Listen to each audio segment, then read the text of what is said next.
نحمده ونصلي على رسوله الكريم أما بعد أعوذ بالله من الشيطان الرجيم بسم الله الرحمن الرحيم شهر رمضان الذي أنزل فيه القرآن صدق الله العظيم وقال الله تبارك وتعالى إنا أنزلناه في ليلة القدر صدق الله العظيم وصدق رسوله النبي الكريم ونحن على ذلك لمن الشاهدين والشاكرين والحمد لله رب العالمين۔ ماشاء اللہ آج بچوں نے پروگرام بہت اچھے انداز سے ترتیب دیا ہے اور مختصر بھی رکھا ہے اور نظم بھی بہت اچھا ہے ماشاء اللہ۔ اللہ تعالیٰ آپ حضرات کی اس محنت کو اور جمع ہونے کو قبول فرمائے۔ آج کا یہاں کا یہ اجتماع اور ہم سب کا جمع ہونا رمضان اور پھر قرآن، رمضان اور قرآن کی نسبت پر ہے۔ رمضان کا اور قرآن کا خاص تعلق ہے، دونوں ایک دوسرے کے ساتھ بہت مضبوط طریقے سے جڑے ہوئے ہیں۔ قرآن کریم کا جب آپ مطالعہ کریں گے تو آپ کو رمضان کا اور قرآن کا بہت جوڑ ملے گا۔ یوں تو قرآن ساری زندگی سے جڑا ہوا ہے، ساری زندگی سے جڑی ہوئی کتاب ہے، لیکن رمضان کے ساتھ اس کو خاص نسبت ہے۔ نمبر ایک تو یہ کہ قرآن لوح محفوظ سے آسمان دنیا پر اسی مہینے میں نازل ہوا ہے، سارا کا سارا۔ اِنَّا أَنزَلْنَاهُ فِي لَيْلَةِ الْقَدْرِ، اللہ تعالیٰ نے خود قرآن میں فرما دیا کہ قرآن پاک کو اللہ تعالیٰ نے رمضان المبارک کی سب سے اہم اور مبارک رات شب قدر میں نازل فرمایا۔ تو یہ نسبت قرآن کی رمضان کے ساتھ اور رمضان کی قرآن کے ساتھ کہ اللہ تعالیٰ نے قرآن کو رمضان میں نازل فرمایا۔ اللہ تعالیٰ دوسری جگہ فرماتا ہے شہر رمضان الذی انزل فیہ القرآن، کہ رمضان کا مبارک مقدس مہینہ جانتے ہو کون سا ہے؟ جس میں قرآن نازل ہوا۔ اور یہ بھی آپ جانتے ہیں کہ قرآن کریم کی سب سے پہلی آیت اقرأ بسم ربک الذی خلق۔ بہت سی روایات سے یہ بات معلوم ہوتی ہے کہ جس وقت یہ آیت نازل ہوئی تھی وہ بھی رمضان کا ہی مہینہ تھا، اور وہ غار حرا میں جس وقت پہلی وحی نازل ہوئی تھی وہ رمضان کا مہینہ تھا۔ تو قرآن پاک کا رمضان کے ساتھ، رمضان کا قرآن کے ساتھ خاص جوڑ ہے۔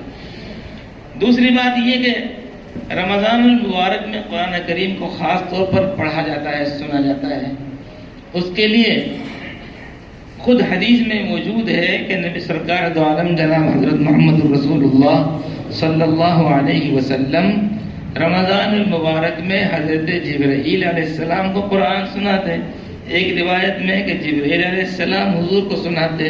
علماء نے دونوں روایت کو ملا کر دور، حافظ جو دور کرتے ہیں ایک دوسرے کا سنانا، اس کو مستحب قرار دیا ہے۔ تو رمضان میں قرآن کا سنانے کا مستقل ایک نظم۔ پھر اللہ تعالیٰ نے رمضان میں ہمیں ایک نعمت دی، تراویح کی۔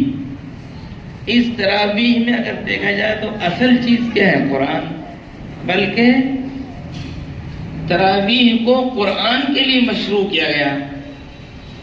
تراویح کا اصل مقصد، اہم مقصد، عظیم مقصد ہی قرآن کی تلاوت ہے کہ قرآن پاک سن لیا جائے، قرآن پاک سنا دیا جائے۔ تو یہ بھی قرآن کریم کی نسبت رمضان کے ساتھ ہو گئی کہ تراویح کس مہینے میں ہے؟ رمضان کے مہینے میں ہے۔ کس لیے ہے؟ قرآن سننے کے لیے، قرآن سنانے کے لیے۔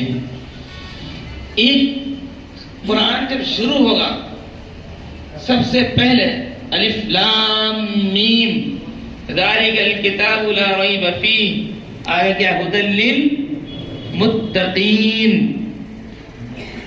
اور وہاں دیکھیے جہاں روزہ فرض بیان ہوا کہ روزہ رکھنا فرض ہے اس امت کے مسلمانوں پر، وہاں کیا حکم ہے؟ یا ایھا الذین آمنوا کتب علیکم الصیام کما کتب علی الذین من قبلکم لعلکم تتقون، وہاں بھی یہ تقوی بیان ہوا کہ روزہ ہم نے تم کو اس لیے دیا ہے تاکہ تم روزہ رکھ کر متقی بن جاؤ. روزہ رکھ کر کیا بن جاؤ؟ تھوڑا زور سے بولو، اور زور سے، تاکہ عید کے بعد تک یاد رہے. روزہ رکھ کر کیا بن جاؤ؟ اب عید کا نام لے کر آپ آہستہ بول رہے ہیں، آپ کے اور زور سے بولیں. روزہ رکھ کر کیا بننا ہے؟ اللہ مجھے بھی بنائے، آپ کو بھی بنائے، اللہ ہمارے نسلوں کو بنائے، ہمارے خاندان کو بنائے، اللہ ہم سب کو متقی بنائے. تو روزہ کائے کے لیے دیا گیا ہے؟ متقی بننے کے لیے. روزہ اس لیے دیا گیا ہے تاکہ ہم متقی بن جائیں، اور قرآن اس لیے نازل ہوا ہے تاکہ وہ متقیوں کے لیے ہدایت کا ذریعہ بن جائے. ھدی للمتقین، قرآن ہدایت کی کتاب ہے، لیکن ہدایت کس کو ملے گی؟ متقیوں کے لیے. کس کے لیے ملے گی؟ کیا یہود نہیں سنتے قرآن؟ کیا ہنود نہیں سنتے قرآن؟ اور کیا منافق نہیں سنتے قرآن؟ کیا اسلام کے باقی قرآن نہیں سنتے؟ سنتے تو بہت ہیں، سنتے تو سبھی ہیں، لیکن قرآن سن کر اترے گا متقی کے دل میں، قرآن سن کر ہدایت پائے گا متقی. تو قرآن کے ساتھ تقویٰ کے خاص جوڑ ہو جاؤ. قرآن کے ساتھ رمضان کا، اور رمضان کے ساتھ قرآن کا یہ جوڑ ہے کہ روزہ اس لیے دیا گیا ہے تاکہ ہمارے اندر تقویٰ آ جائے، اور قرآن نازل اس لیے ہوا ہے کہ وہ متقیوں کے لیے ہدایت کی کتاب بن جائے. اگر آپ اس طرح نظر ڈالیں گے تو قرآن کا اور رمضان کا بہت قریبی تعلق ہوگا. ایک اور بیان کرتا ہوں، اگر آپ جائیں گے ڈیپ میں، گہرائی میں، تو بہت ساری نسبتیں مل جائیں گی. ایک اور میں عرض کر دیتا ہوں. ایک حدیث پاک میں ہے کہ روزہ دار کے لیے قیامت میں شفاعت کرے گا. روزہ دار کے حق میں قیامت میں شفاعت کرے گا، اور اللہ کی بارگاہ میں عرض کرے گا کہ الہی، اس بندے نے میری وجہ سے بھوک اور پیاس کو برداشت کیا، کھانے اور پینے سے یہ میری وجہ سے رکا رہا، میں آج آپ کی بارگاہ میں اس کے حق میں شفاعت پیش کرتا ہوں. فشفعنی فی، آپ اس کے حق میں میری طرف سے شفاعت قبول فرما لیجئے. تو روزہ قیامت میں آدمی کے لیے کیا بنے گا جی؟ شفاعت کرنے والا بنے گا. کس نے فرمایا؟ حضور پاک صلی اللہ علیہ وسلم نے فرمایا. اسی حدیث میں یہ بھی ہے کہ قرآن بھی قیامت کے دن پڑھنے والے کے لیے اس کے حق میں شفاعت کرے گا، اور یہ کہے گا کہ اللہ، یہ بندہ میری وجہ سے راتوں کی نیند کو قربان کرتا تھا، میری وجہ سے اس نے سونا چھوڑ دیا تھا، اور سونا چھوڑ کر نیند کو قربان کر کر میری تلاوت میں لگتا تھا. اس لیے آج اس کے حق میں آپ کی بارگاہ میں شفاعت کی درخواست کرتا ہوں، اس کے حق میں شفاعت قبول فرمائیے. حدیث پاک میں فیشفعان، روزہ کی بھی شفاعت قبول کی جائے گی اور قرآن کی بھی شفاعت قبول کی جائے گی. کیا جی؟ روزہ کی بھی شفاعت قبول کی جائے گی اور قرآن کی بھی شفاعت قبول کی جائے گی. جب خود حضور پاک صلی اللہ علیہ وسلم نے فرما دیا کہ یہ شفاعت کریں گے اور شفاعت قبول، آپ حضرات ادھر تشریف لے آئیے. ظفر بھائی، یہ جگہ ہے، ادھر جگہ ہے، آپ تشریف رکھیں. اچھا جی. تو میں عرض کیا کر رہا تھا، روزہ بھی روزہ دار کے حق میں شفاعت کرے گا، اور قرآن بھی تلاوت کرنے والے کے حق میں شفاعت کرے گا. اب دیکھیے آپ، رمضان کا قرآن کے ساتھ کیا جوڑ ہے. قرآن رمضان میں نازل ہوا، رمضان میں قرآن کی تلاوت کی جاتی ہے، تراویح میں پڑھا جاتا ہے. روزہ بھی تقویٰ کے لیے اور قرآن بھی متقیوں کے لیے ہدایت. روزہ بھی شفاعت کرے گا اور قرآن بھی قیامت میں شفاعت کرے گا. اتنی سی مختصر سی تمہید کے بعد میں یہ عرض کرنا چاہتا ہوں کہ ہم اپنے رمضان کو قیمتی بنائیں، اپنے رمضان کو قیمتی بنائیں. اور رمضان قیمتی کیسے بنے گا؟ اسی سے بنے گا جو رمضان کے اعمال ہیں، دن کا روزہ، رات کی تراویح اور قرآن کی تلاوت، اسی سے قیمتی بنے گا.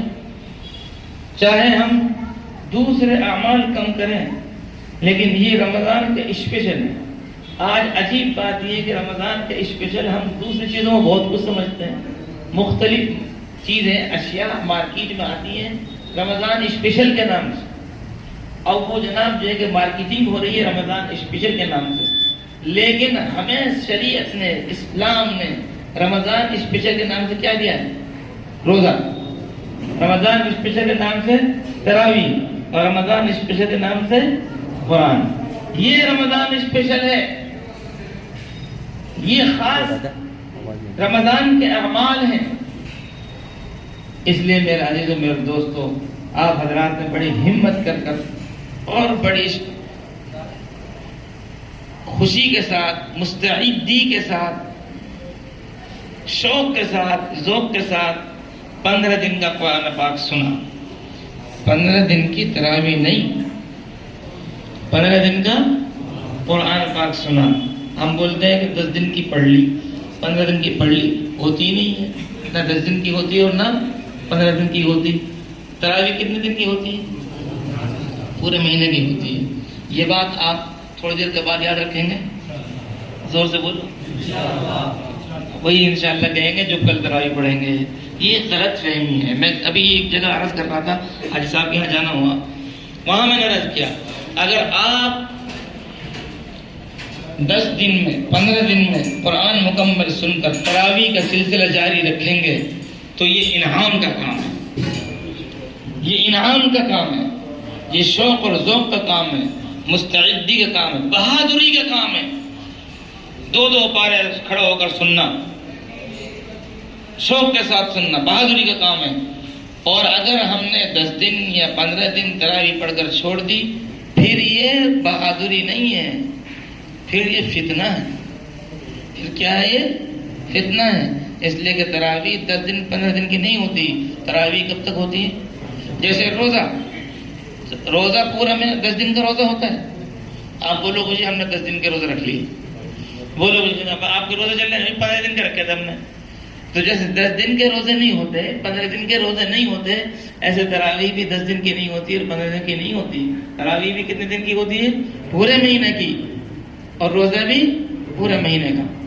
تو اس لیے ہم یہاں قرآن پاک پڑھ کر، سن کر اپنے عزم کو اور بڑھائیں، گھٹائیں نہیں.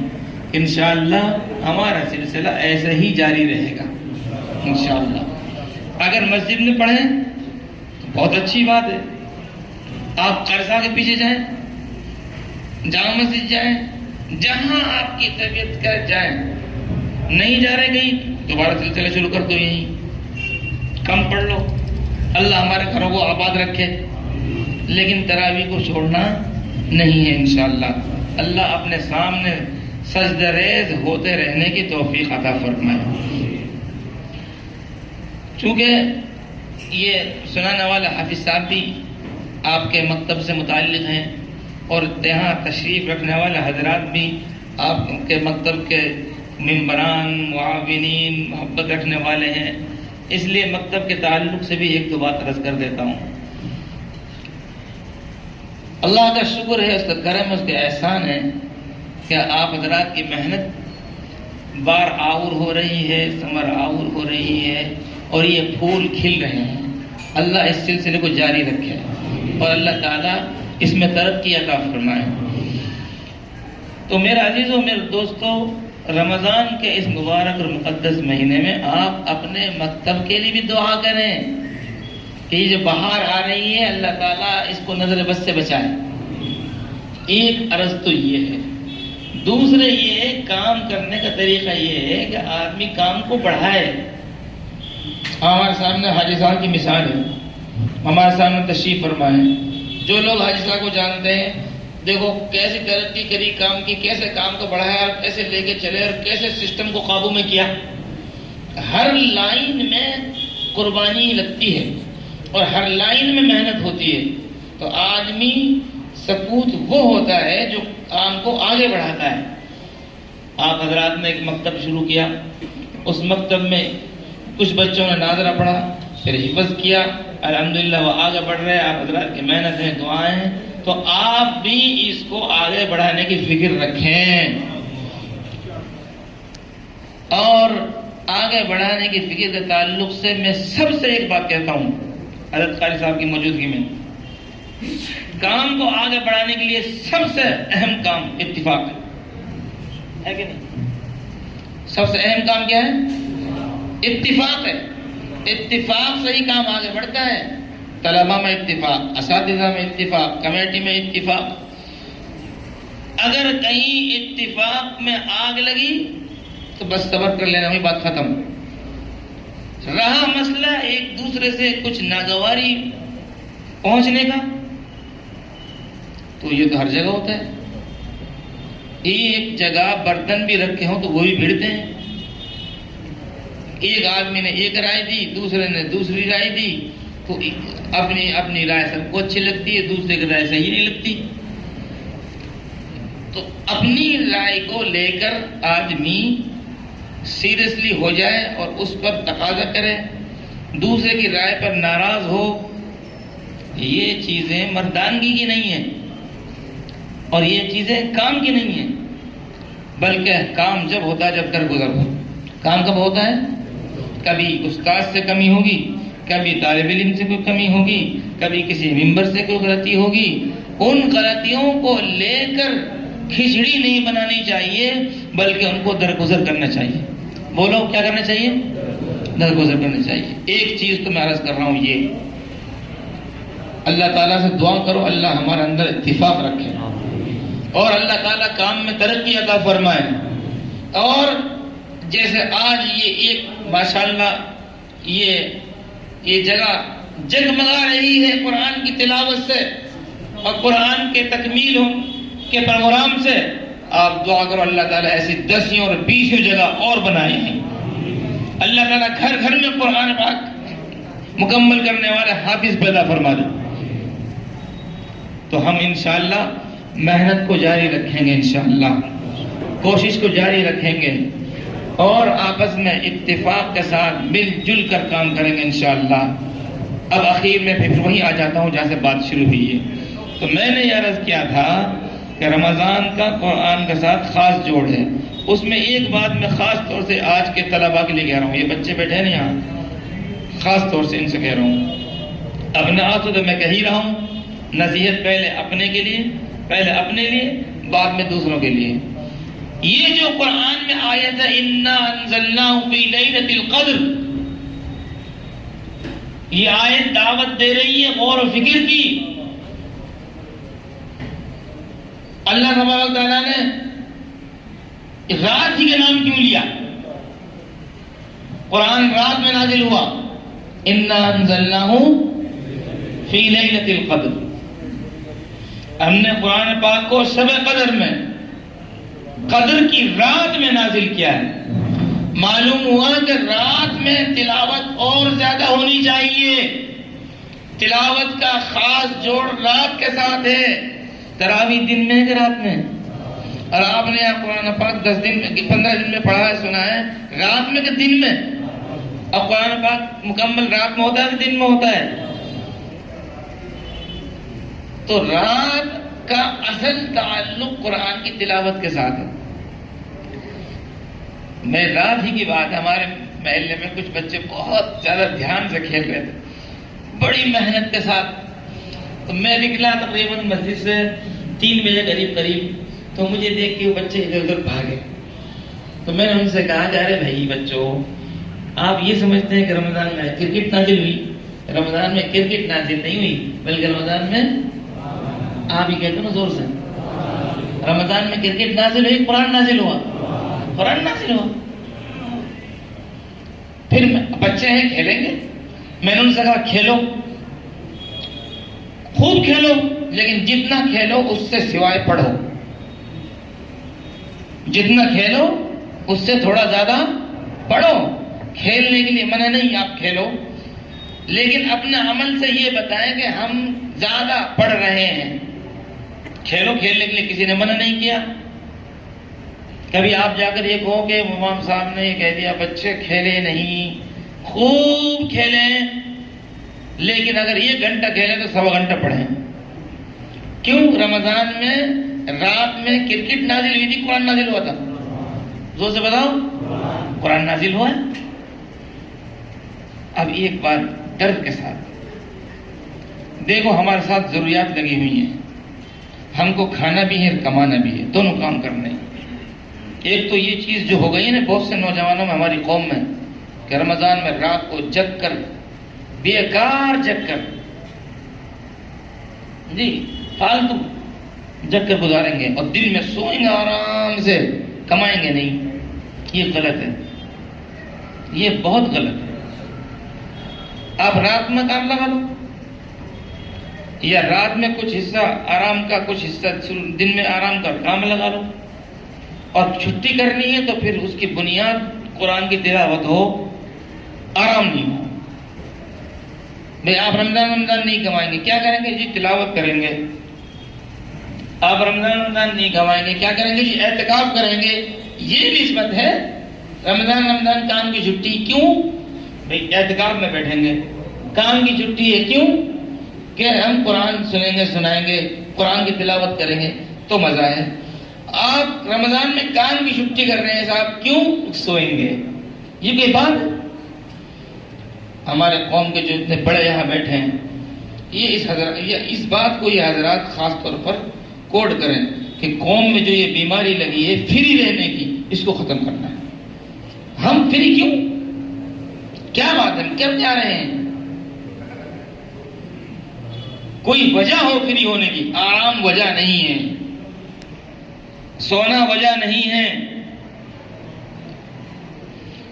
تو میں یہ عرض کر رہا تھا، اللہ تو یہ کہہ رہا ہے کہ ہم نے رات میں قرآن نازل کیا، ہمارے اخلاق کچھ بتا رہے ہیں کہ رمضان کی رات میں کچھ اور نازل ہوا۔ کھائیں بھی، بالکل منع نہیں، اللہ نے حلال کا دیا ہے، جتنی ضرورت ہے کھائیں۔ کمائے بھی، کمانے کا حکم ہے، کسب الحلال فریضۃ بعد الفریضہ، حلال کمائی فرض ہے نمازوں کے فرض ادا کرنے کے بعد۔ جو ذمہ ہمارے فرض ہے اس کو وہ تو ادا کرنا ہی ہے، اس کے بعد حلال کمائی کیا ہے؟ فرض، وہ بھی کرنا ہے۔ ہم کمائیں گے تو ہم راہ خدا میں خرچ بھی کریں گے، ہم کمائیں گے تو ہم اپنے رشتہ داروں کو حقوق بھی ادا کریں گے، ہم کمائیں گے تو حج بھی کریں گے، نبی کا روزہ بھی دیکھیں گے انشاءاللہ۔ یہ سب کام کمائیں گے پیچھے، لیکن اس کا مطلب یہ نہیں ہے کہ آدمی فرائض کو چھوڑ دے۔ بہت افسوس کی بات ہے، آج ہماری قوم کا بہت بڑا طبقہ ایسا ہے جو رات کو محض صرف اور صرف جگ کر گزارتا ہے، اس میں کچھ بھی نہیں کرتا، نہ کھاتا نہ کماتا۔ کھاتا تو ہے، کماتا نہیں، نوافل بھی نہیں، تہجد بھی نہیں، تلاوت بھی نہیں، تھوڑی سی دیر وہاں بیٹھ گئے اور تھوڑی سی دیر وہاں بیٹھ گئے۔ اگر پوری قوم مل کر اس مسئلے کو سیریسلی لے گی تو سدھار ہوگا، ورنہ نہیں ہوگا۔ کل ایک جگہ میں عرض کر رہا تھا کہ افسوس کی بات یہ ہے کہ ہمارا طبقہ جن کو ہم تیار کر رہے ہیں، یہ ہمارے پاس پڑھنے والے، یہ حافظوں کی جماعت، علماء کی جماعت، ائمہ کی جماعت، نئے طبقے جن کو دیکھ کر ہم یہ سمجھتے ہیں کہ ہمارے سہارا بنیں گے، کام کو لے کر چلیں گے، وارث بنیں گے، یہ طبقہ بھی کمزور پڑتا جا رہا ہے، ادھر جا رہا ہے۔ بجائے اس کے اس طبقہ کو ادھر لانے کے لیے یہ بھی ادھر جا رہا ہے۔ بہرحال باتیں کچھ زیادہ ہو گئی، اللہ تعالیٰ آپ حضرات کے آج کے جمع ہونے قبول فرمائیں۔ جس طریقے سے یہاں ان حضرات نے یہ سلسلہ جاری فرمایا ہے، اللہ تعالیٰ اس سلسلے کو جاری اور ساری فرمائیں، اور اللہ تعالیٰ آپ حضرات کے جڑنے کو، مل بیٹھنے کو قبول فرمائیں۔ سنانے والوں کی بھی اللہ تعالیٰ جزا خیر عطا فرمائیں، اور سننے والوں کو بھی اللہ تعالیٰ جزا خیر عطا فرمائیں۔ اور رمضان کے بقیہ حصے میں ہم زیادہ سے زیادہ مزید ان مقدس گھڑیوں کی قدر کریں. اللہ اس کی توفیق عطا فرمائے.